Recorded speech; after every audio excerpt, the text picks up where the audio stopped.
Sobat Skaga, kembali lagi di podcast Moncer Skaga.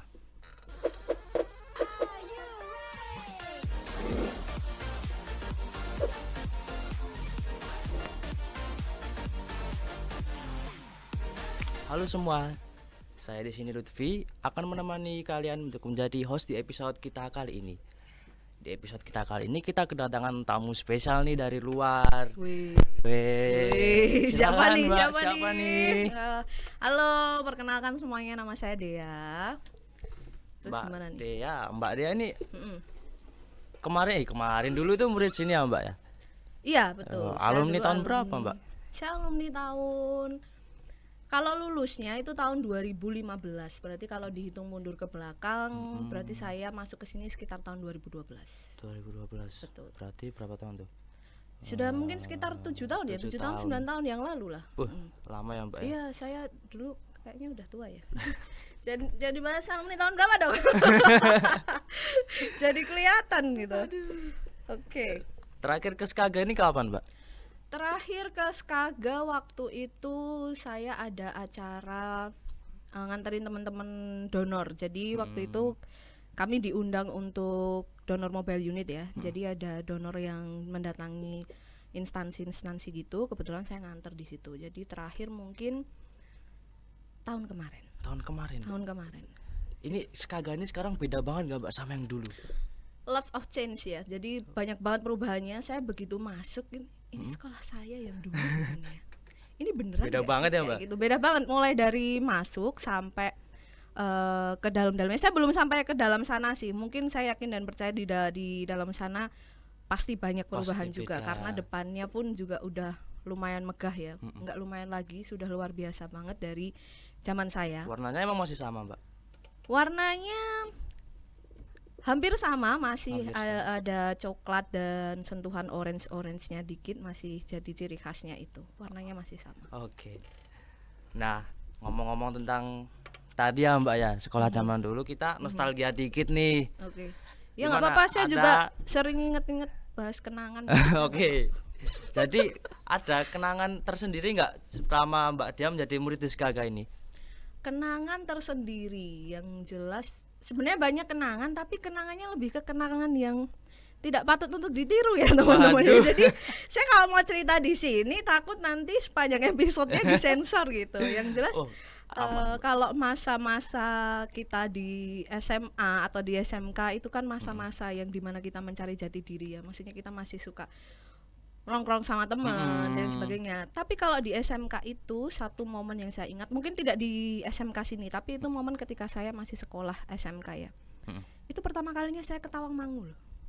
Oh, Waktu SMK, bayangin saya berarti sekitar umur berapa ya waktu itu? Saya lulus itu umur 17 tahun, berarti waktu itu saya masih kelas 2 SMK. 16. Masih 16 tahun. Itu pertama kalinya dalam hidup saya pergi ke Tawangmangu sama teman-teman saya. Pertama kali, bayangin betapa desanya saya waktu itu. Itu kayak seneng banget gitu. Senengnya kenapa? Karena waktu itu modal bensin sama uang 2000.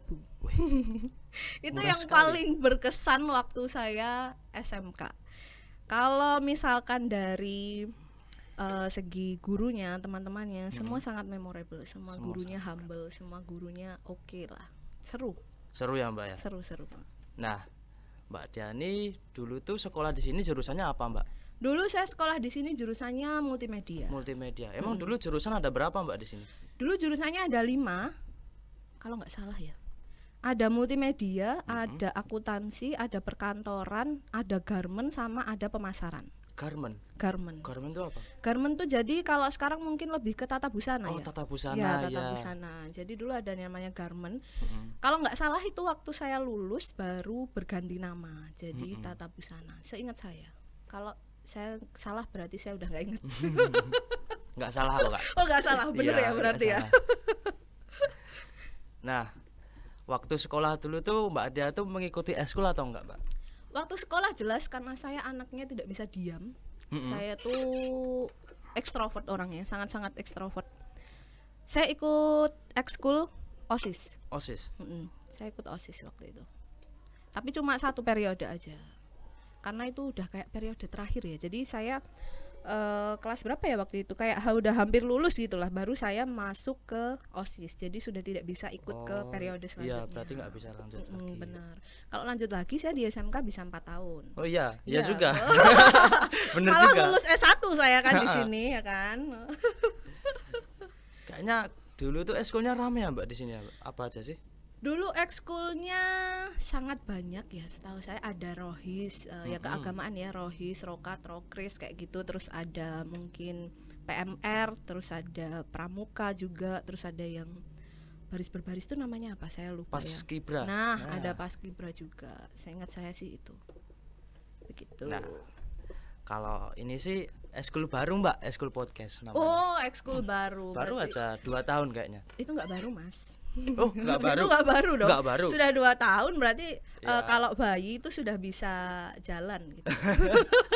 Ya tergolongnya masih baru lah Mbak. Oh masih baru. Iya. Oke, luar biasa, berarti benar-benar kalau SMK 3 itu memang banyak perubahan ditunjukkan dari salah satunya adalah ini. Mungkin ini kan perubahan dari SMK 3 ya.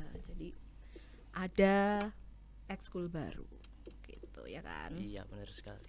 Terus saya dengar-dengar dulu itu Mbak Dea jadi itu ya Mbak ya, tim dokumentasinya MM ya Mbak. Iya, dulu saya sempat jadi tim dokumentasinya jurusan multimedia. Berapa kali ya? Nggak banyak, tapi waktu itu momen berharganya adalah saya dapat kesempatan untuk motret wisuda. Jadi wisuda kakak kelas saya waktu itu, saya dan tim dokumentasi yang lain berkesempatan untuk belajar dokumentasi di situ. Gitu. Berarti Mbak Dea ini paling jago ya Mbak ya di masanya ya Mbak ya. Aduh, nggak paling jago sih, saya betina soalnya, jadi nggak jago. Oh iya iya. Kalau dikata paling jago, saya rasa masih banyak teman-teman saya satu angkatan atau mungkin kakak kelas saya, adik kelas saya yang lebih jago.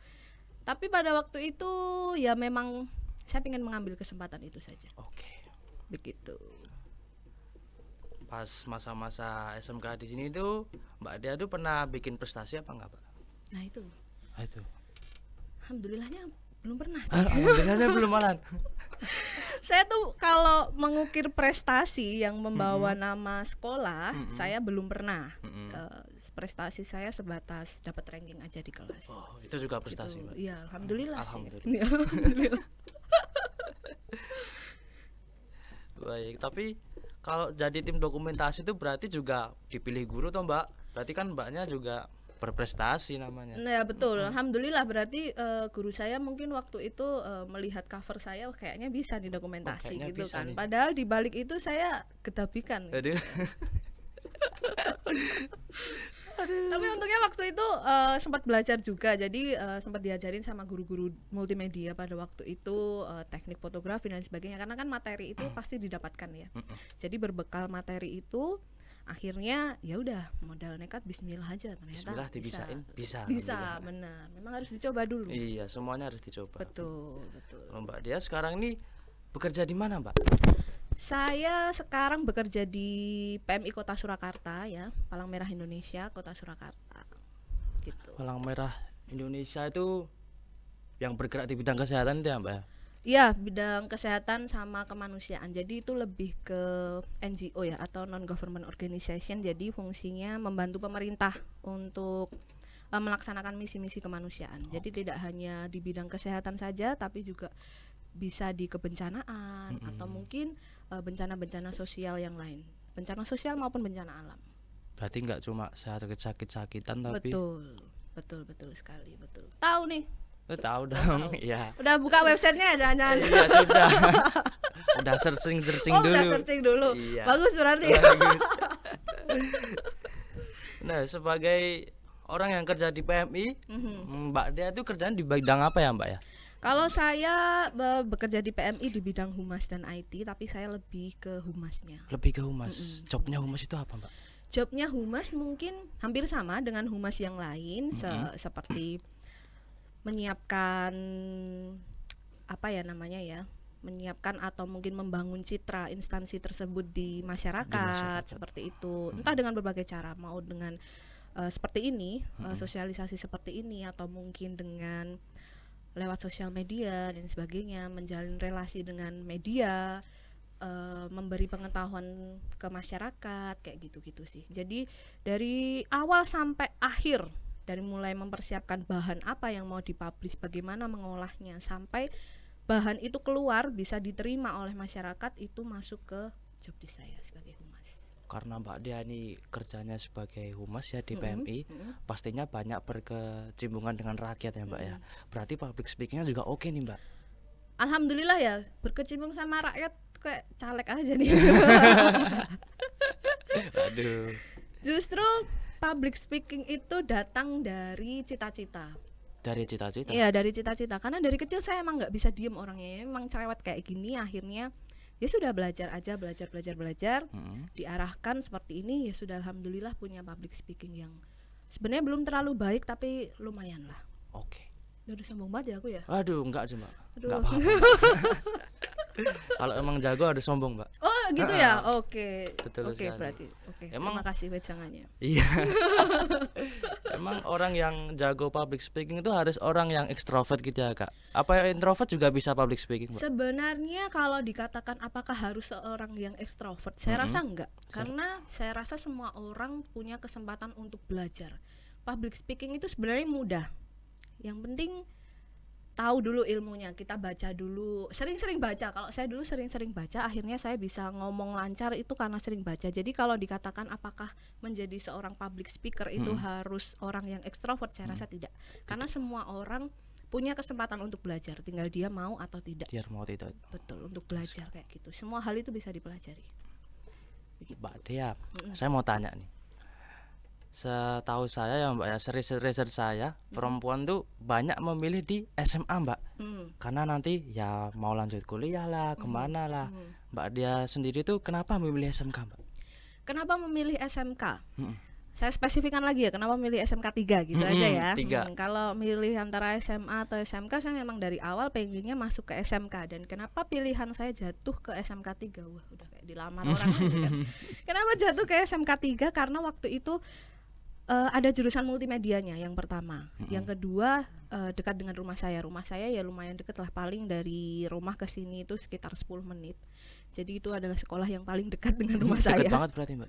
Deket banget. 10 menit. Saya kalau mau ke SMK yang lain itu lumayan jauh, dan terus ada multimedianya. Saya lebih menitik beratkan ke jurusannya ini sebenarnya. Berarti Mbak Dea tuh memang cari yang multimedia ya Mbak ya? Betul, memang saya cari yang multimedia karena itu tadi seperti yang sudah saya sampaikan bahwa itu cita-cita saya sebenarnya. Cita-cita Mbak Dea. Cita-cita saya dulu waktu masih kecil itu, kalau zaman sekarang mungkin orang nyebutnya adalah jadi food vlogger atau jadi Food vlogger, presenter. iya. Ya.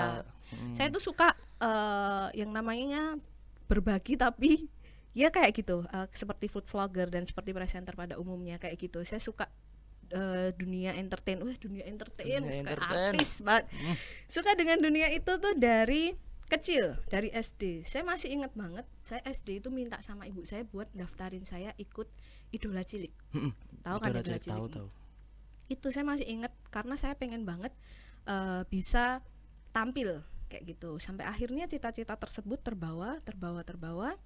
Oke, pokoknya saya pengen cita-cita saya yang ini harus saya wujudkan. Saya gitu pada waktu itu. Akhirnya memilihlah ke multimedia ini gitu. Sekarang sudah tercapai Mbak jadi food vloggernya?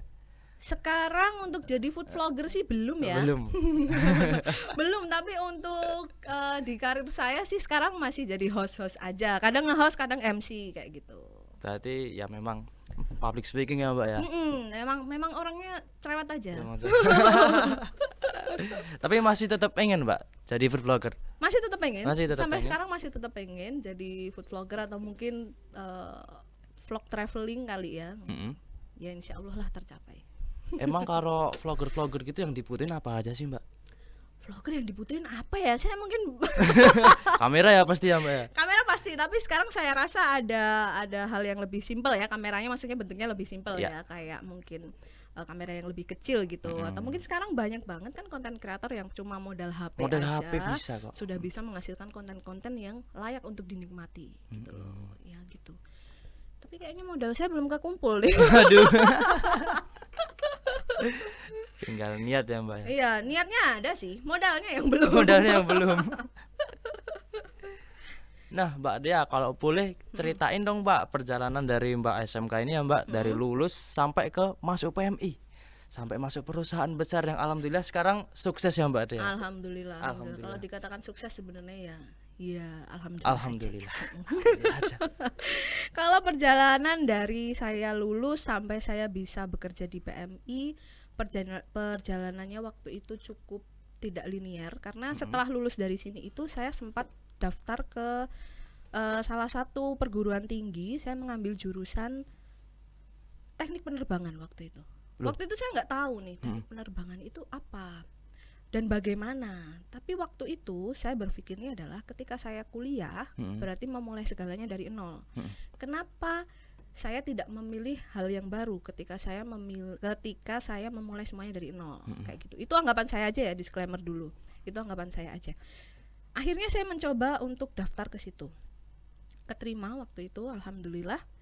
Tapi di tengah jalan setelah mengikuti tes dan lain sebagainya, di tengah jalan itu ayah saya menginginkan saya tetap di Solo aja. Karena waktu itu dulu harus ke Jogja, kampusnya ada di Jogja. Jadi saya harus ke Solo. Oke, kalau ke Solo mau kuliahnya ayah saya pengennya apa nih? Saya tanya gitu. Pengennya apa? Pengennya anaknya ini sekolahnya apa? Waktu itu bapak saya kasih brosur di kampus saya, saya menempuh pendidikan setelah SMK ini. Saya masuk ke rekam medis. Rekam medis bukan karena ada rekam-rekamnya ya, terus masuk multimedia gitu, tidak ya. Bukan berarti. Bukan, ternyata rekam medis itu lebih ke manajemennya ya, manajemen rumah sakitnya gitu kan. Dari mulai menyimpan data pasien sampai ke pelaporan kayak gitu, bekerja sama dengan BPJS dan lain sebagainya. Saya masuk kuliah di situ. Di situ saya semester awal sempat melawan, dalam artian dalam diri saya itu kayak apa sih ini, kenapa ya kok saya kuliah di sini? Saya kan agak cowok nih ya, agak cowok. Iya, agak cowok. Kok kuliahnya isinya cewek semua gitu kan? Cewek semua ya, mostly cewek semua, enggak. Satu kelas saya itu cowoknya cuma ada 4. Cuma ada 4. Bayangin satu kelas itu ada 45 orang, cowoknya 4. Waduh. Ini 4 cowok jadi primadona dong, Iya pasti dong. dong, jadi rebutan Jadi dong. rebutan. Saya sempat bertengkar dengan diri saya sendiri. Kenapa sih sampai pada akhirnya saya menemukan jawaban. Ternyata memang takdir Tuhan itu seperti ini. Gitu Benar. kan. Memang jalan Tuhan itu seperti ini. Akhirnya saya ikhlas menjalani. Saya lulus di situ. Alhamdulillah dapat predikat juga. Terus selama kuliah itu saya gabung ekskul ya, sejenis ekskul gitu, kegiatan mahasiswa namanya KSR atau Korps Sukarela. Jadi Korps Sukarela itu adalah relawan PMI tapi tingkat mahasiswa.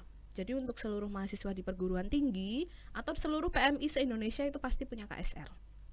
Khusus untuk mahasiswa ya. Akhirnya saya berpikir kalau saya kuliah rekam medis saya hanya mendapatkan ilmu dari manajemennya aja atau dari luarnya aja. Kenapa saya tidak belajar hal yang lebih dalam mengenai kesehatan gitu. Akhirnya saya ikut KSR. Di KSR itu kan saya diajarkan banyak ya tentang pertolongan pertama, tentang bagaimana cara mengangkat korban dan lain sebagainya. Ternyata worth it juga. Setelah dari KSR itu saya lulus, saya wisuda. Wisuda saya sempat kerja di salah satu perusahaan finance, tapi tidak bertahan lama karena harus kejar target ya. Jadi saya tidak bisa. Akhirnya saya memutuskan untuk resign. Setelah itu ada info bahwa PMI Kota Surakarta waktu itu membuka lowongan pekerjaan untuk D3 semua jurusan. D3 semua jurusan. Ini terus saya dalam hati, oke, bismillah aku daftar, kalau keterima alhamdulillah, kalau enggak ya udah enggak apa-apa. Sampai akhirnya saya daftar ke situ tidak menggunakan embel-embel bahwa saya pernah ikut sebagai relawan pada saat itu. Alhamdulillah keterima. Saya diterima tahun 2019. Saya lulus kuliah tahun 2018 akhir. Saya terus diterima kerja tahun 2019 bulan Juni. Sampai sekarang. Berarti udah lama banget ya, 5 tahun ya. Hampir 5 tahun saya di PMI. Berarti emang takdir Tuhan itu ya Mbak ya. Betul, memang takdir Tuhan itu emang kadang kita menyadarinya telat ya. Iya. Semua itu dijalanin dulu ya Mbak. Betul, emang harus dijalanin dulu. Kadang emang beda dari kemauan kita gitu. Benar banget. Tapi pasti selalu ada maksud lain dari Tuhan yang mau ditunjukkan ke kita. Oke. Jadi ikhlas saja dulu. Jadi dakwah ya ini ya. Oh, nggak apa-apa, Mbak. Nanti genrenya nambah ini. Jadi religi gitu. Jadi religi ya. Iya. Buat teman-teman di rumah nih ya Mbak ya, Mbak mau menyampaikan sesuatu nggak Mbak kepada kita sebagai penerus bangsa Mbak? Waduh, ini agak berat. Berat ini. Saya kalau gini nanti dikira orasi caleg ya. Enggak ya. Enggak, aman kok. Kalau kita ngobrol generasi bangsa, saya, Lutfi dan teman-teman semuanya kan termasuk generasi bangsa. Iya. Jadi mungkin pesan yang saya sampaikan juga untuk saya sendiri. Pesannya adalah hilangkan jiwa-jiwa muda yang malas. Jangan lupa untuk selalu libatkan Tuhan dalam hal apapun. Karena dunia akan baik pada orang-orang yang bersemangat, yang mau berjuang dan yang pantang menyerah. Begitu. Jangan Begitu. lupa coblos saya. Iya, coblos Mbak Dea. Nomor berapa Mbak? Malam promosi nih, aduh. Oke, jadi Oke. itu tadi ya penjelasan mengenai Mbak Dea, wawancara kita Betul. singkat dengan Mbak Dea tentunya. Dan ada pesan ini ya dari Mbak Dea yang tadi ya, ingat ya teman-teman. Mungkin cukup sekian dari kita, cukup sekian dari kami. Saya Lutfi sebagai host kita episode kali ini. Saya izin pamit. Jangan lupa like, comment, subscribe, dan share ke teman-teman kalian. Sampai jumpa di episode selanjutnya. Bye-bye. Bye-bye. Bye-bye. Oke.